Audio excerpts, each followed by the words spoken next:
I'm a bum, baby. I am a bum. I guess if I mirrored the image, it would say mud. Still wouldn't make me not be a bum, though.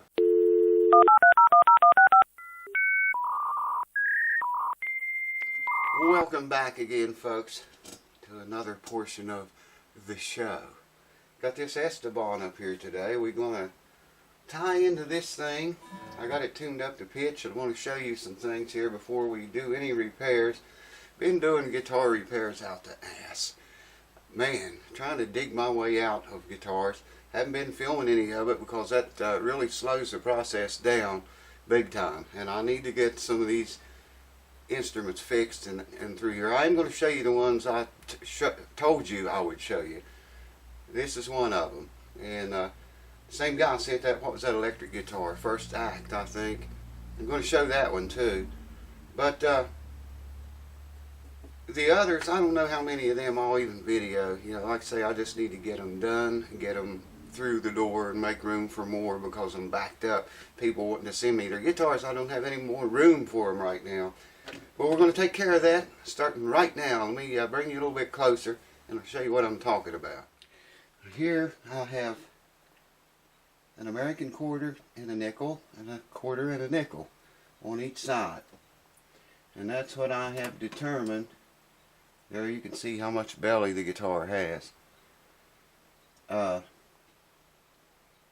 would call that about 60 cents worth of belly. Anyways, that's a lot of belly. That's under string tension.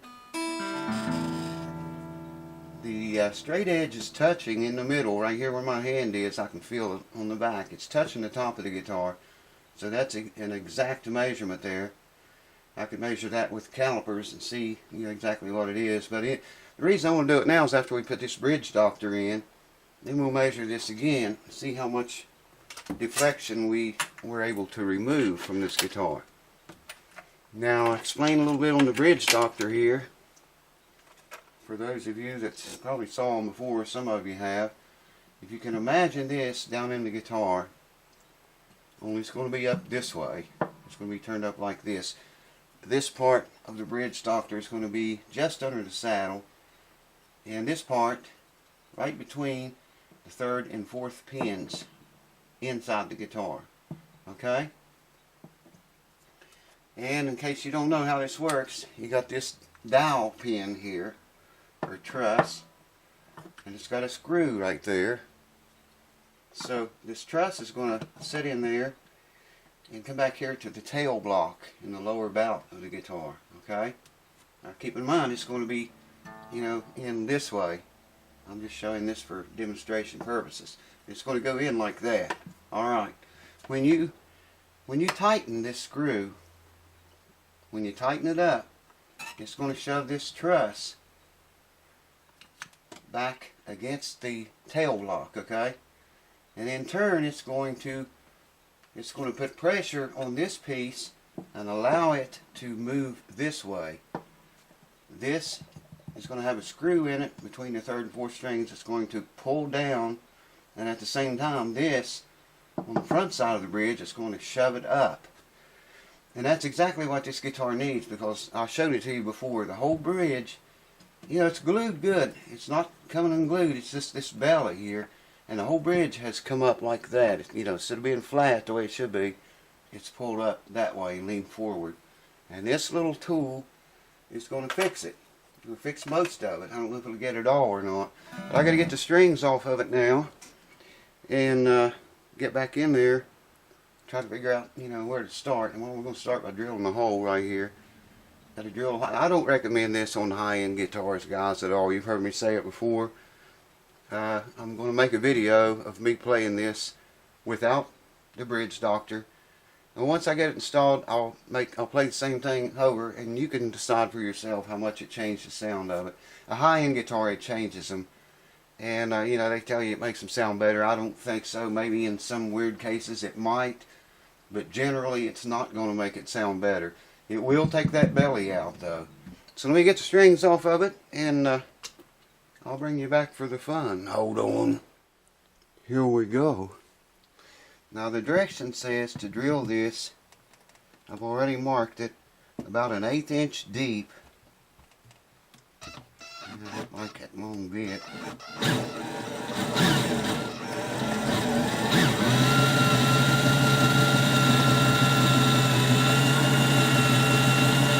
I started at an angle so it wouldn't slide off the side there. You just want to take your time with this, go slow.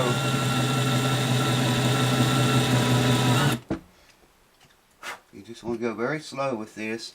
We're going to go an 1/8 inch or so down, straight down.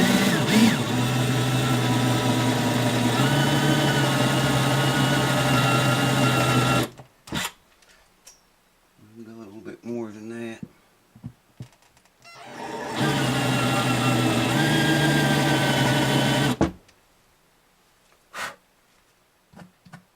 That's about an 1/8. I'm going to stop there, and if I need to go any deeper with that, then I can you always come back and go deeper with it if need be. So I'm just chucking up a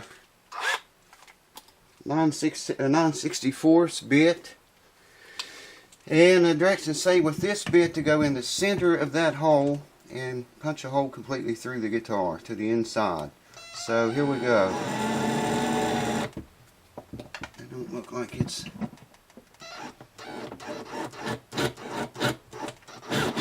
There we go.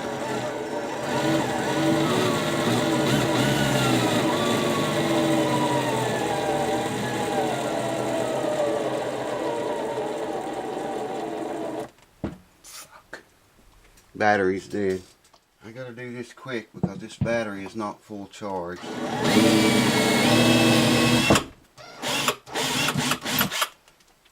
And here we go.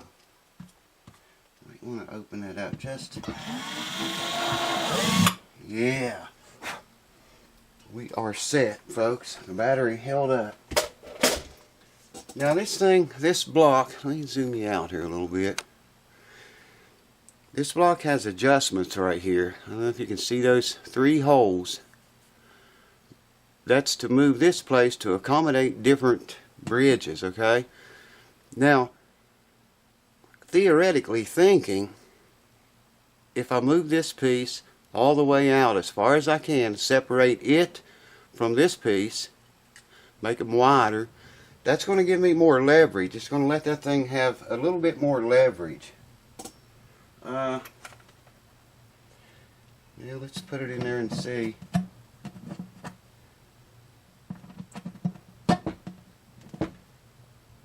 That's supposed to go right down inside of that hole, like a countersink type of thing.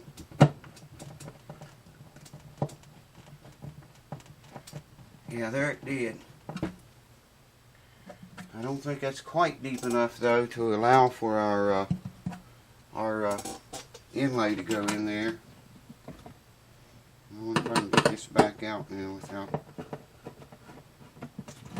Yeah. So I'm just going to put the big bit back in, a 1/4 inch, and take that, make that just a little bit deeper. And I won't hold you up for that because we're probably going to have to charge the drill again. And I'll bring you back. Okay, I did that. Put the screw back in there again now. I want to go as far down with that screw as I can right now. And that's enough. That leaves us enough room for that little dot of abalone. That's what they're calling it. I don't know. I doubt it's abalone. Now this goes in there like so, and the screw that I just put in there screws into this. And that holds this entire piece up in here. So if I can get, I can hold it and do this.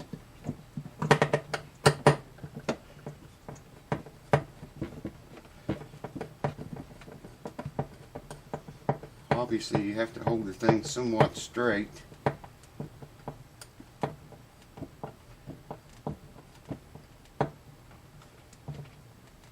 Piezo pickup wire in there is in the way. Exactly, perfectly in the way. Who would have ever thunk it?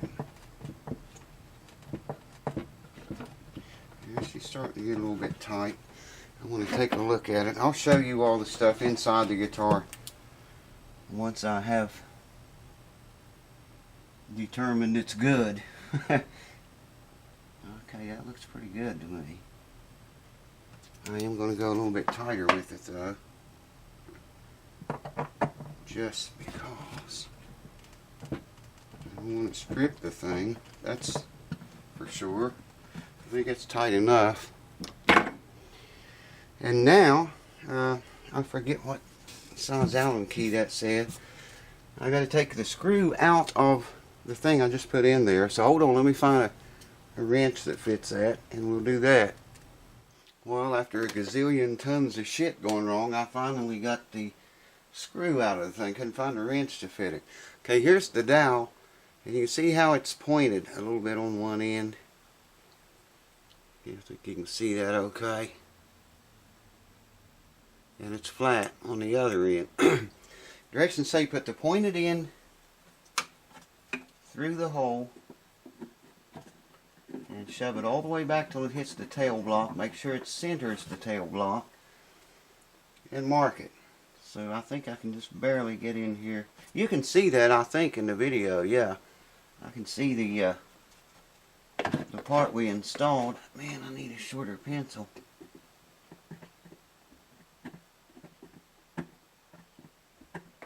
Should be marked good enough to see it. Then we take it back out.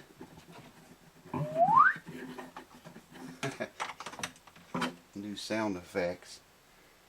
And cut the rod 3/8 inch shorter than the mark. So I got to mark 3/8 inches from this little tiny mark. 3/8 inches from it, and cut it in two. So hold on, I gotta get set up for that now. Wow, can't find shit. This is not the most efficient way to do this, but it's really cold outside, and I am not going all the way up in the shop. I have to get dressed and everything to get a saw. And I have this one here, it will do the job. Just got to saw backwards. I can't shove it forward, I'm afraid it'll break the dowel. But this is working okay.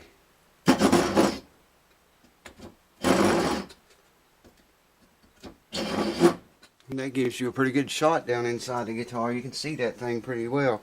Okay, that pointed edge there, it says to install the rod this time with the pointed edge toward the sound hole, because this little tiny screw, I'll try to show you here how the screw's got a tiny indentation in it. I doubt if you can, yeah, maybe you can see that there.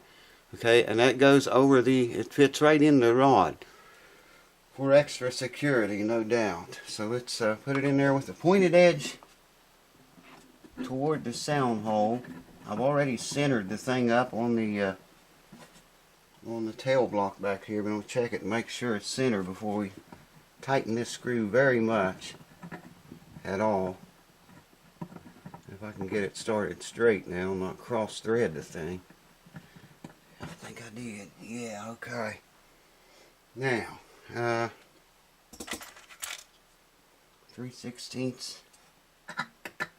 little wrench here. And we start shoving that dowel back, or truss. I think we agreed to call it a truss, did we not? Until it's firmly against the tail block, and then we can start applying pressure, so to speak. Before I apply any pressure, let's see, back you off just a little bit. Let's just look at this. It's not under string tension now, so you can see it's not nearly as much deflection as what we had. There's still some there. Yeah, it's still a little bit more than an American quarter yet, but let's try, I think those nickels, I have nickels here that are thicker than a quarter. I think they are. I just want to see how much difference this makes as I tighten it up, you know, to Yeah, we have 2 nickels, 10 cents worth of belly bulge. So I'm going to start putting pressure on this thing now.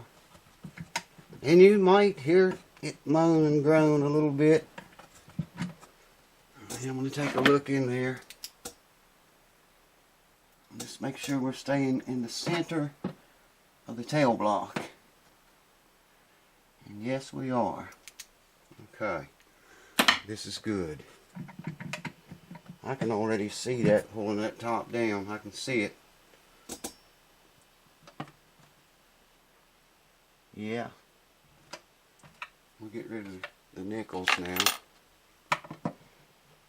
Yeah, and it's pulled it down some already. I can see it doing it.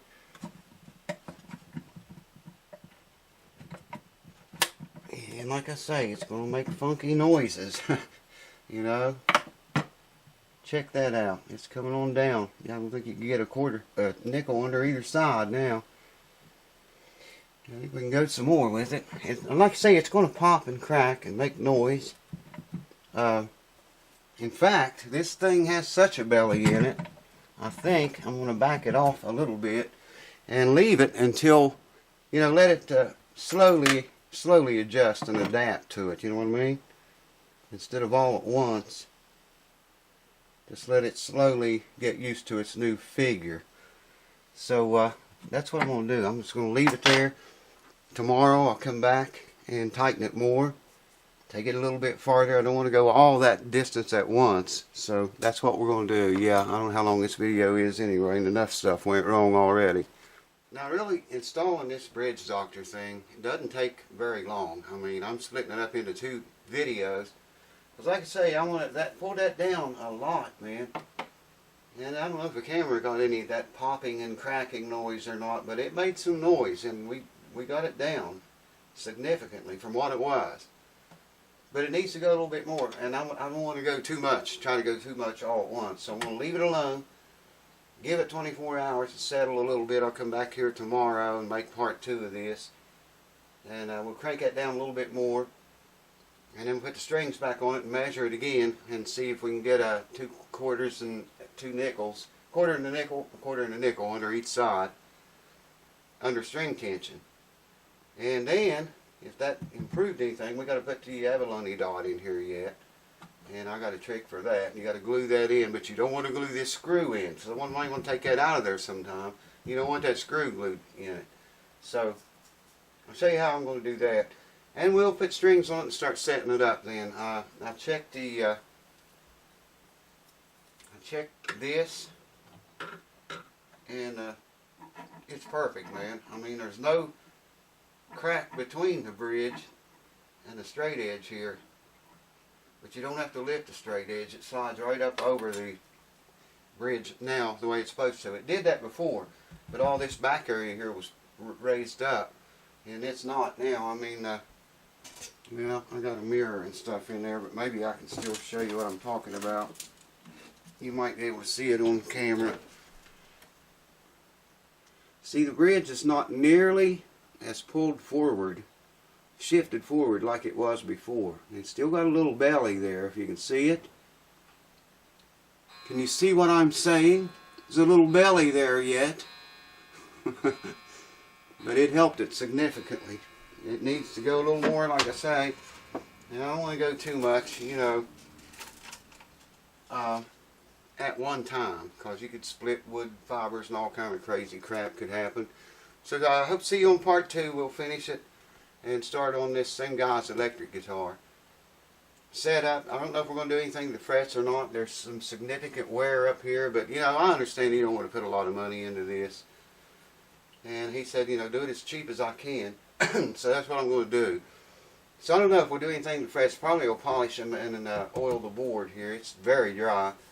And then do the setup and string it up and set it up and everything, and then put new strings on it, and I'll play it and compare with the Bridge Doctor and without it, and you guys can decide if it's good or not. Cheers. Thanks for watching. I hope to see you there. Cheers to you. Oh yeah, the boogity bop.